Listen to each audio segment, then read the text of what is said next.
el impuesto a la riqueza y Bueno, la ahí está. O relación. sea, estábamos en la relación de ética normativa. Entonces, lo que digo es que importa que ustedes puedan dar un ejemplo que manifieste lo que se están preguntando cuando dicen relación de filosofía moral o relación de ética normativa o relación de,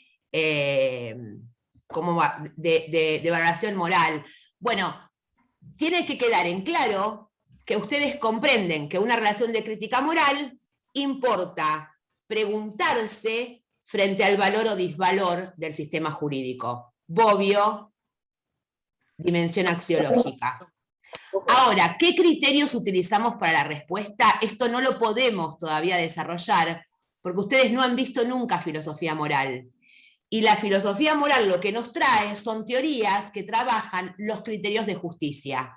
O sea, para responder si una norma es justa o no, si estoy haciendo teoría filosófica, no puedo proponer cualquier cosa. Tengo que proponer un razonamiento válido y sólido.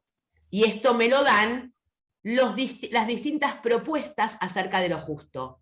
En la segunda parte quizá nos podamos aproximar. Cuarta relación.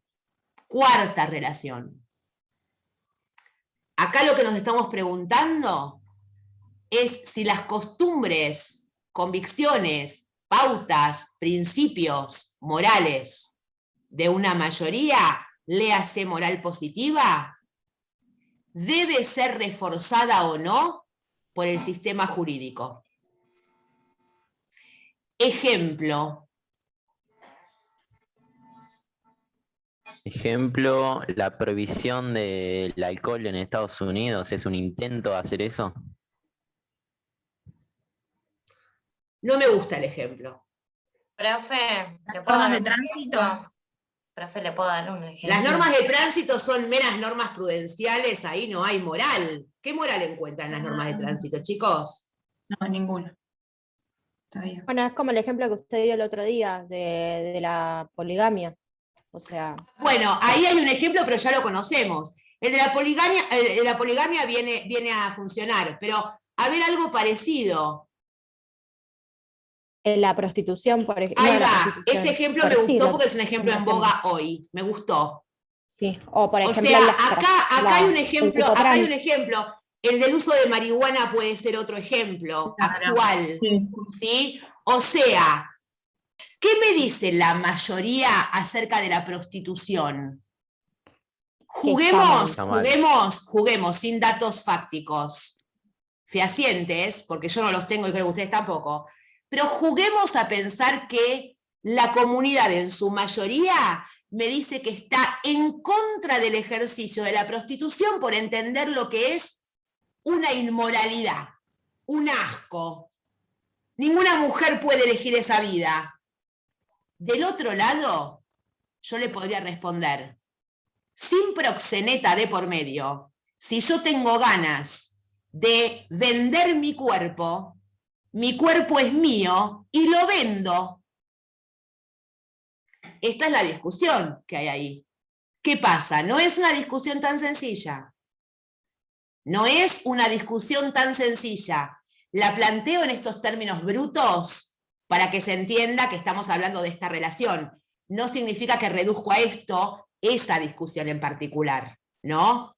No, pero estamos todos de acuerdo en que la gran mayoría cree que está mal, entonces no hay que reforzar esa moral mayoritaria. Sí, lo que se pasa es que requiere. acá, ¿sabés cuál es el problema de esta cuestión, Fernanda? Sí. Que hay una discusión moral previa a la legislación. O sea, yo creo que muchos confundimos la libertad con la valoración positiva de ciertos ejercicios como la prostitución, que está vinculado, y esto en contexto actual, está vinculado trata, ¿no? a un sistema de creencias que está vinculado a su vez con un sistema machista de creencias. Entonces, esto hay que enlazarlo con los movimientos contemporáneos acerca del feminismo, porque entonces la prostitución se vuelve una categoría a evaluar con un poco más de atención.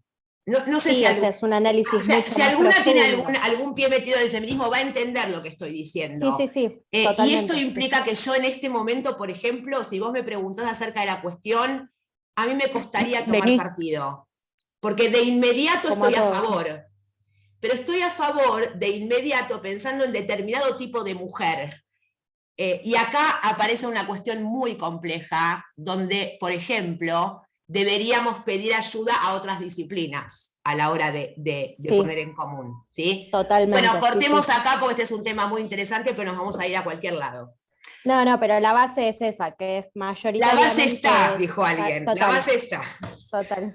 Bueno, pero entonces, vamos a poner un ejemplo más real y más cierto, que es el del aborto en la Argentina.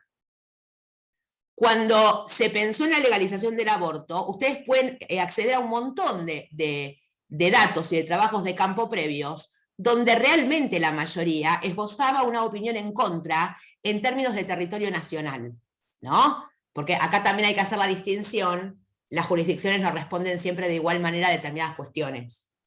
Pero en términos de territorio nacional había una posición contraria a la legalización. Ahora, cuando uno piensa que esta es una cuestión moral, ¿y por qué es una cuestión moral? Sin meternos en la filosofía moral. Porque tiene que ver con qué entendemos como permitido y no permitido, bueno o malo en términos morales. O sea, estamos pensando en qué prácticas asumimos correctas en el mundo y en qué prácticas asumimos como incorrectas en el mundo. ¿Qué estoy de acuerdo en decir que está bien y qué estoy de acuerdo en decir que está mal? ¿Me da miedo hablar de bueno y malo? Bueno, te da miedo el mundo entonces, porque frente a cada paso que das, estás jugándote una posición acerca de lo bueno y lo malo. Y si tenés hijos, los vas a orientar bajo determinadas tesis, y si tenés hermanitos también. O sea, no podemos escaparle a esta cuestión. Por ende, cuando una cuestión se presenta como moral es porque está situada en este mundo valorativo, en este mundo que está pensando lo bueno y lo malo. Ahora, hay argumentos a favor de la legalización como buena y argumentos a favor de la legalización como mala. Y si atendemos al debate público maravilloso que hubo en nuestro país, digo maravilloso porque no siempre se dan debates tan robustos, en ese debate uno tiene el mejor ejemplo para ejercitar la moral crítica. Porque entonces nuestra cabeza debería sentarse a escuchar y a analizar las razones que justifican entender que la legalización es buena o las razones que justifican entender que la legalización es mala. Esto es un ejercicio de moral crítica. A ver, vos que me decís que sí, ¿qué argumentos me das para persuadirme de que debe ser sí? Y vos que me decís que no, ¿qué razones tenés para persuadirme de que no? Y acá es uno el que debe poder reflexionar a la luz de esos criterios que propone Hart o Working sacar cuando examinamos moralmente algo, ¿no? O sea, deberíamos poder reflexionar fuera de la tradición, fuera del prejuicio, fuera del miedo a la mayoría en contra, fuera del sentido común. Acá el sentido común se vuelve en contra. ¿Por qué? Porque sabemos que estamos enseñados y aprendidos bajo tesis sobre las cuales quizás nunca nos hemos preguntado su justificación. Bueno, este es un análisis muy interesante, pero requiere un gran esfuerzo de nosotros en esto de intentar la moral crítica, que no es un ejercicio fácil. porque muchas veces nos cuesta a nosotros mismos advertir que nuestras aparentes razones son prejuicios, o que nuestras aparentes razones son miedos o excusas. ¿Sí? Entonces, a esto es lo que apunta el texto, ¿no?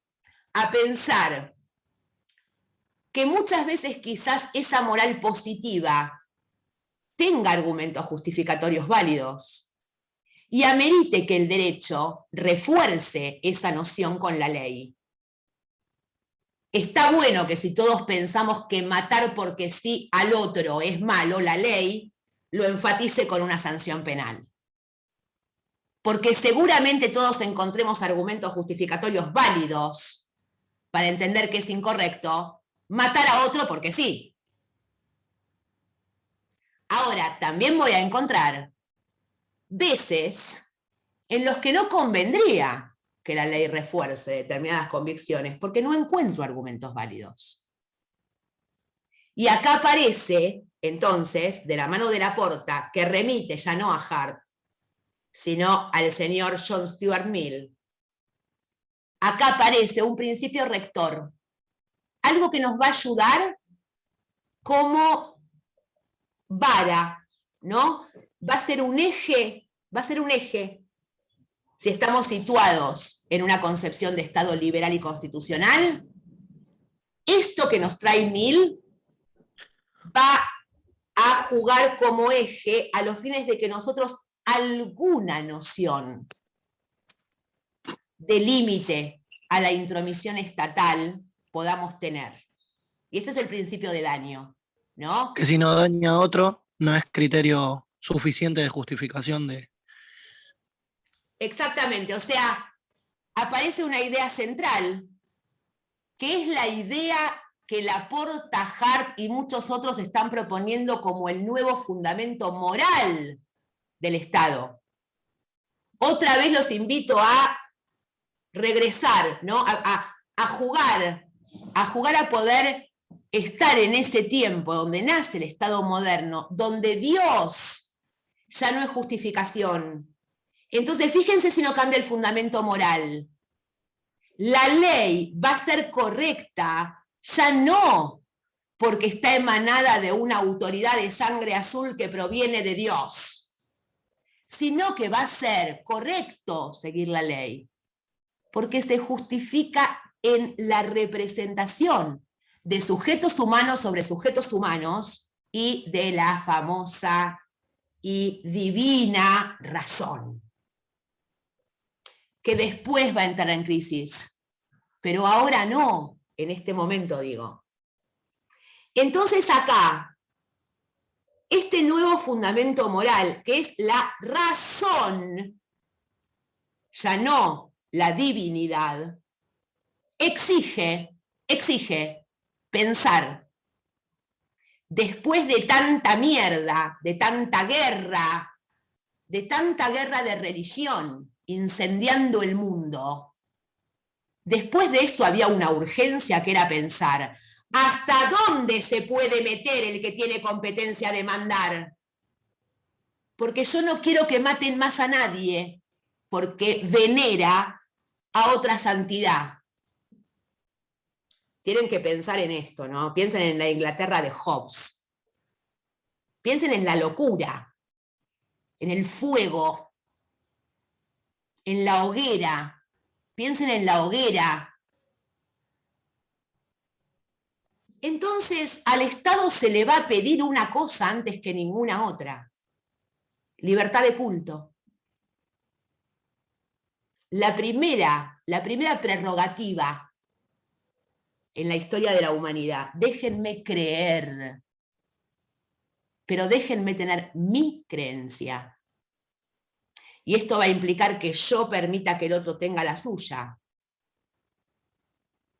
Y entonces, a partir de acá, la intromisión del Estado solo va a justificarse cuando las conductas de los seres humanos jodan la vida de otros seres humanos, alteren la vida de otros seres humanos, pero el Estado empieza a tener prohibido el ingreso a mi cabeza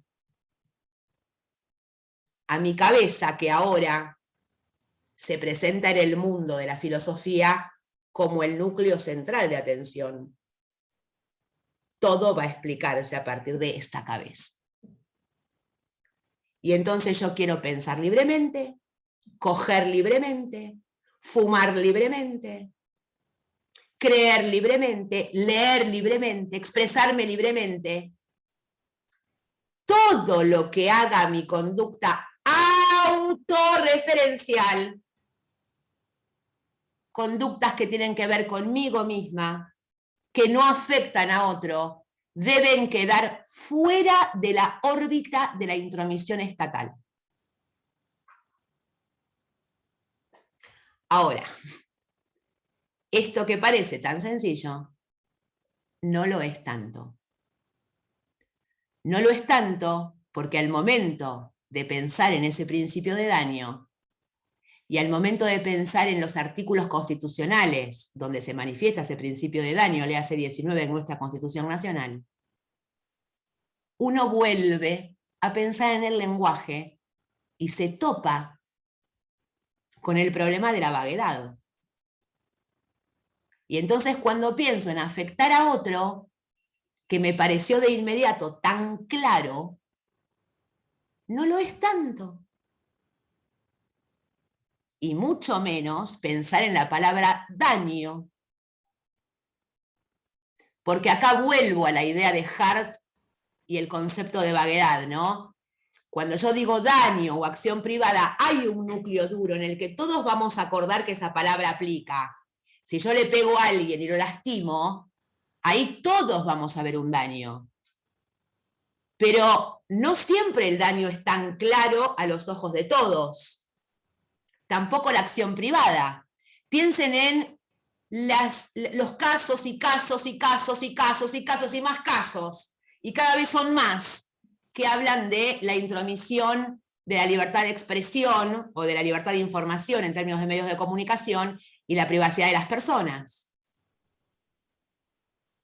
Bueno, entonces, este principio de daño, insisto, vamos a pensarlo como un eje rector, pero no más que como un eje rector. Ahora, ¿es poquito? ¿Es nada? No, es un montón. Es un montón, pero es un principio constitucional, mucho más, es un fundamento moral del Estado moderno, del Estado constitucional, y esto también demanda que ese principio sea vago, porque hay que ir interpretándolo a lo largo del tiempo, ¿no? Y el daño, claramente hoy no es lo que fue ayer. ¿A ustedes se les ocurre que a mi abuela la podrían haber demandado por castigar físicamente a su hija? De ninguna manera. No, de hecho en los colegios antes pegaban. De hecho en a los colegios. Bueno. Profe, ¿quiere que le Yo cuente? creo, perdón, un comentario. Yo creo que si hoy en un colegio usaran la metodología que usaban conmigo en el aula cuando me portaba mal, se puede demandar a la escuela por maltrato infantil, que era el famoso rincón. Anda al rincón. Yo vivía en el rincón. Era un espanto el rincón, porque quedabas dada vuelta a la clase, todos los ojos estaban detrás tuyo.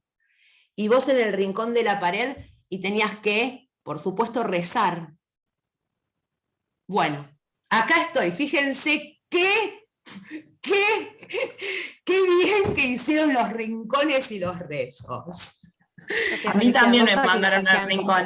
Y claro, Dani, pero no, o sea, no es algo que me pasó a mí. Era, por eso digo, Dani, era una metodología de una época, el rincón. Sí, sí. Pero es terrible pensar, o sea, lo pensamos con nuestro criterio moral acerca del trato a los infantes, y nos parece una locura que una madre pueda haberle pegado a su chico o llevarlo al rincón adelante de sus 30 compañeros. Profe, Bueno, pero eso pasa acá. ¿Cómo?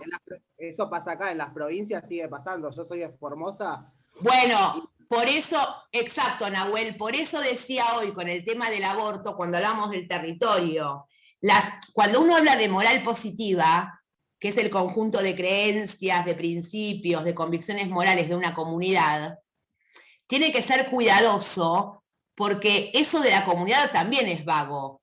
O sea, no es la misma moral positiva la de la comunidad de donde viene Nahuel que la ciudad de Buenos Aires.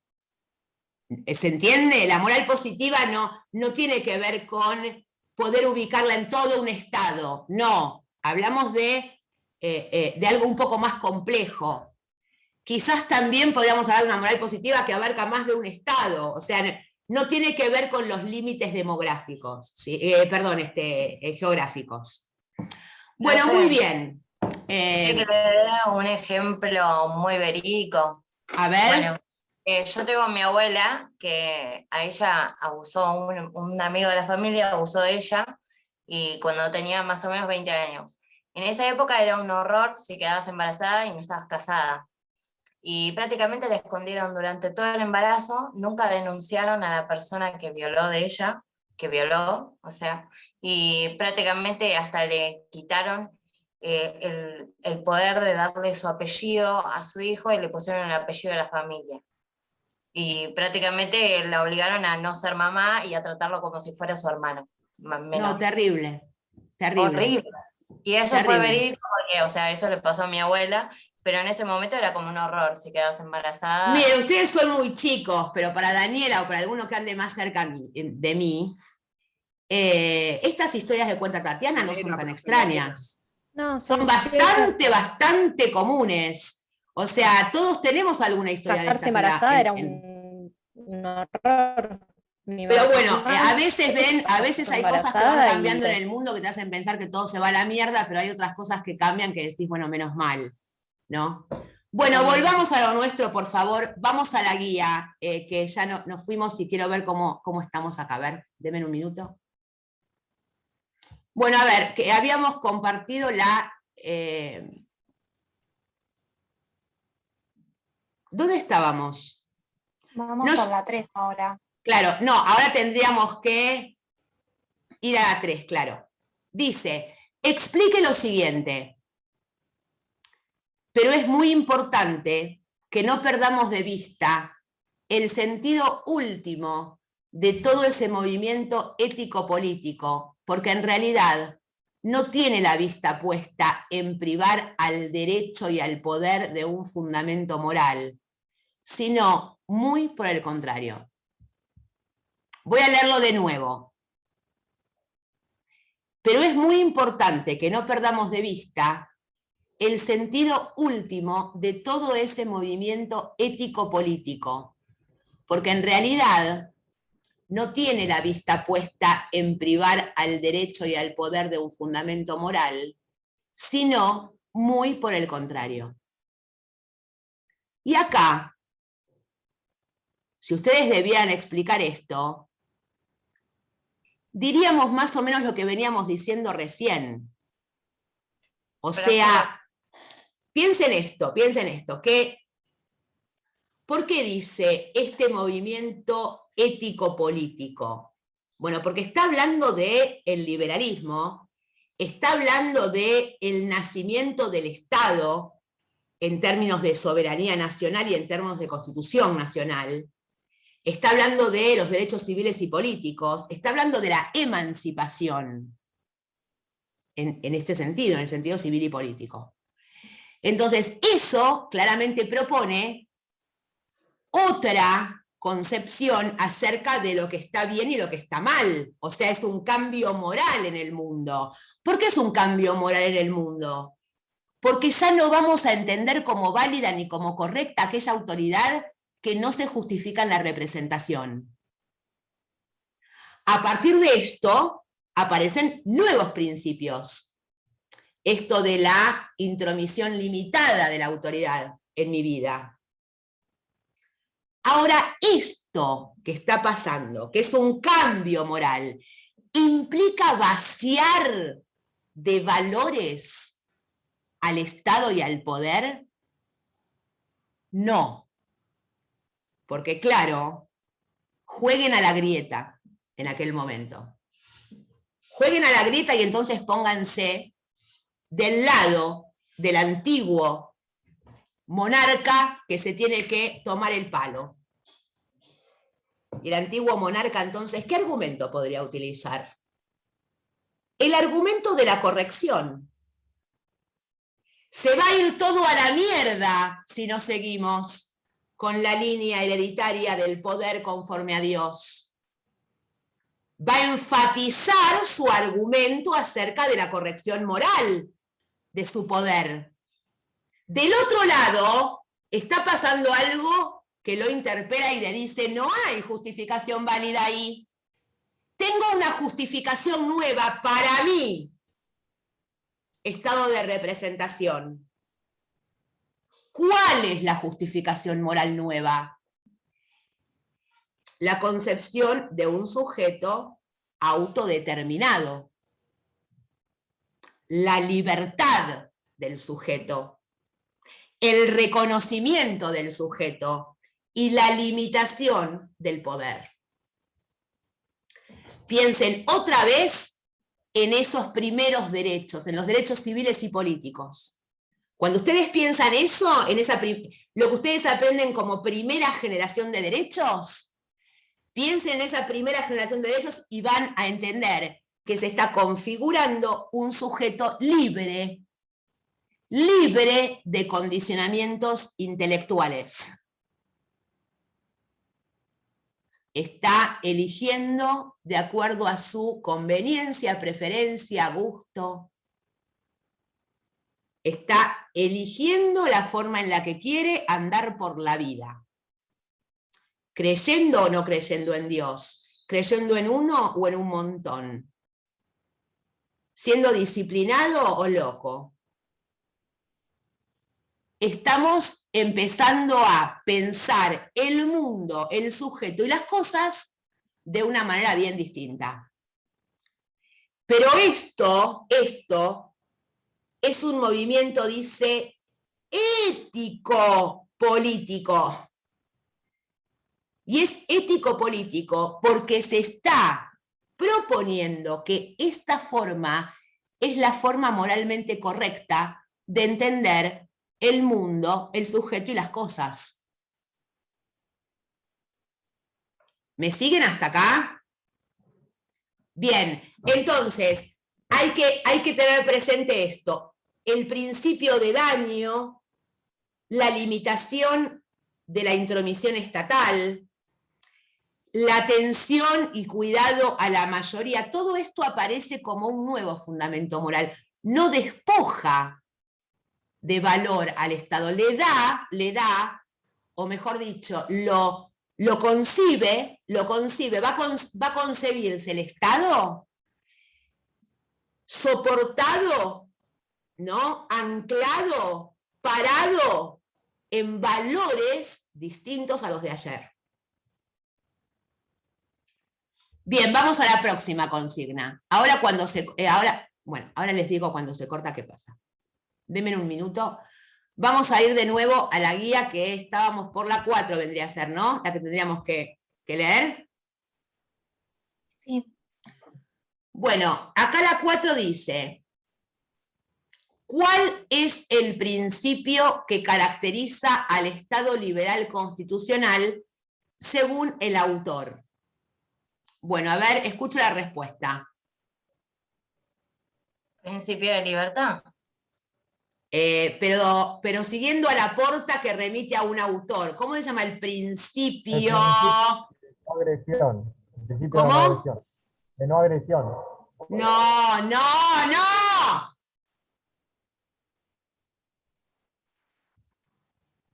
Lo vengo nombrando. Yo en la clase nombré a su autor y la porta lo pone como principio central de todo el texto. Profe, ¿Qué dice Mil? Principio de daño. De Mil. Ah, ahora sí. El principio de daño. daño. El principio de daño. Y ahora vamos a... Denme un segundo. Ahora vamos a usar el tiempo que nos queda. Ahora volvemos a entrar. Pero quiero leer el principio de daño. Además dice que ese principio de daño no importa si la mayoría cree que es lo moralmente adecuado o no importa el bienestar de quien lo lleve a cabo. Bueno, Lo pero único que esa, importa a ver, genera esa es daño, la ¿no? segunda parte. Nos estamos olvidando de lo más importante, que es la primera parte. Porque Sí, ahora, por por eso lo voy a leer, lo voy a decir. leer textual. Dice, se trata de aquel muy simple principio sobre el que monta Stuart Mill toda la estrategia argumentativa de su obra On Liberty. Dice, este principio es que el único fin para que el género humano está autorizado, individual o colectivamente, a interferir en la libertad de acción de cualquiera de sus miembros, es la propia protección. Que el único propósito con el que el poder puede ser legítimamente ejercido sobre cualquier miembro de una comunidad civilizada contra su voluntad es para prevenir el daño a otros. No puede ser legítimamente compelido a hacer... Ay, dame un minuto. U omitir algo porque ello sea mejor para él, porque le vaya a ser más feliz, porque, en la opinión de otros, hacerlo fuera sabio o incluso moralmente correcto. Y ahora, para comprender este principio, lo tenemos que desarmar un poquito.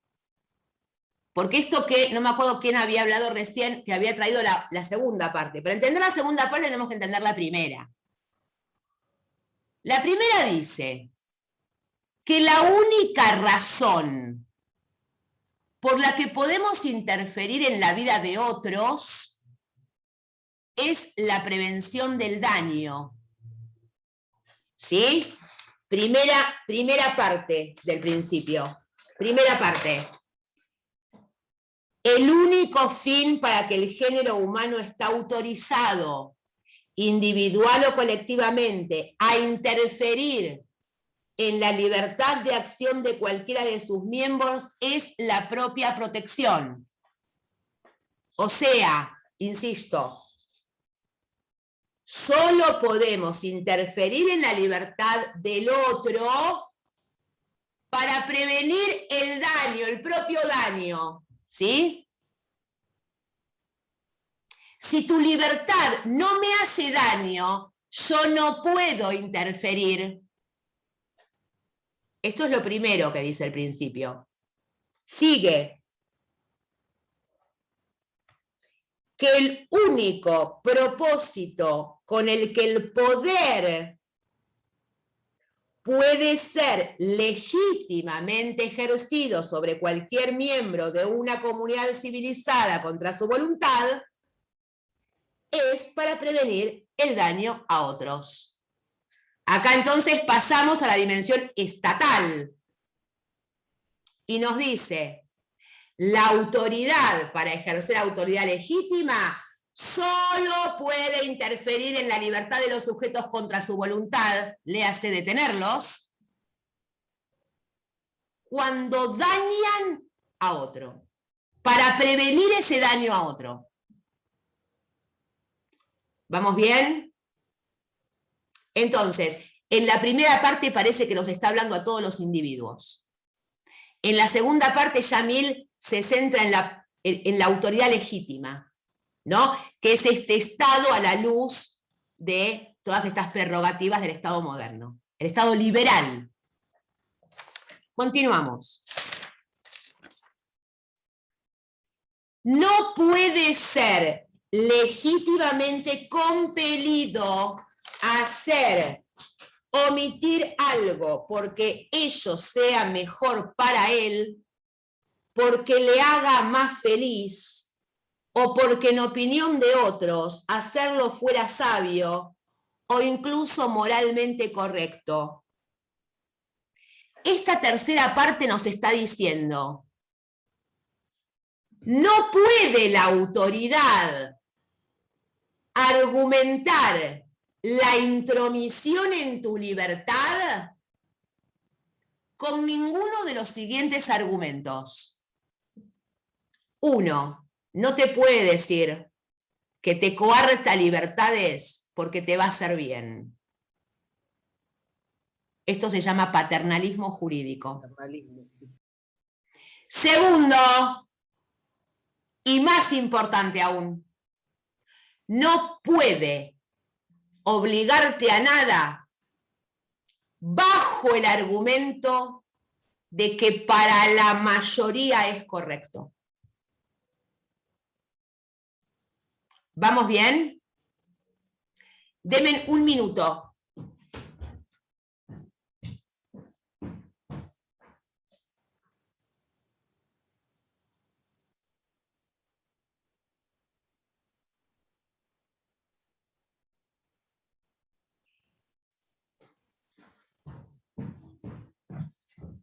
Listo, sigo, perdón, ¿eh?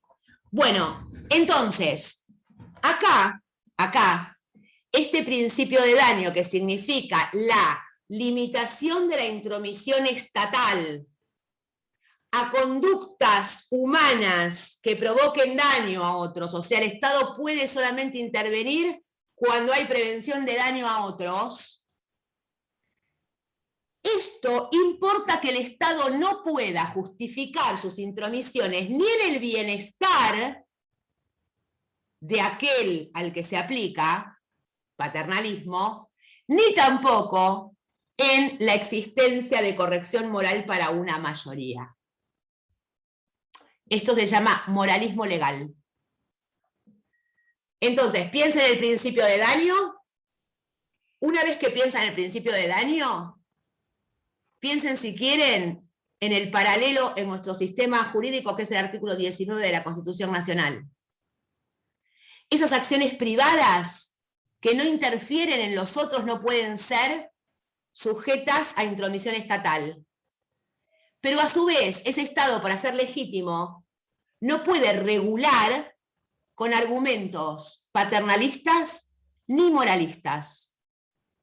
No debería poder regular mi conducta a la luz de que esa regulación va a ser buena para mí, y tampoco podría regular mi conducta a la luz de que la mayoría entiende que eso es lo moralmente correcto. Entonces, ese Estado liberal tiene, vamos a volver, si quieren volver unos minutos más, pero volvamos y 35, así me dan tiempo para respirar y hacerme un mate. Volvemos y 35 y le damos un ratito más, ¿sí? ¿Está bien? Sí. Bueno, Dale, ahora profe. me olvidé dónde me quedé. Bueno, no importa. En que dibujen el principio del daño con el artículo 19. Y acá entonces piensen que hay dos demonios, paternalismo y moralismo legal. ¿Sí? Dos demonios en el sentido de que son dos peligros para el Estado liberal que se está proponiendo a la luz de Mill. Que dicho sea de paso, les voy a colgar el librito sobre la libertad porque es imperdible ese libro, es una belleza. Bueno, ahora vamos a cortar y vamos a iniciar entonces 12:35, una menos 25, 12:35, sí, 12:35. Ella es buenísima para los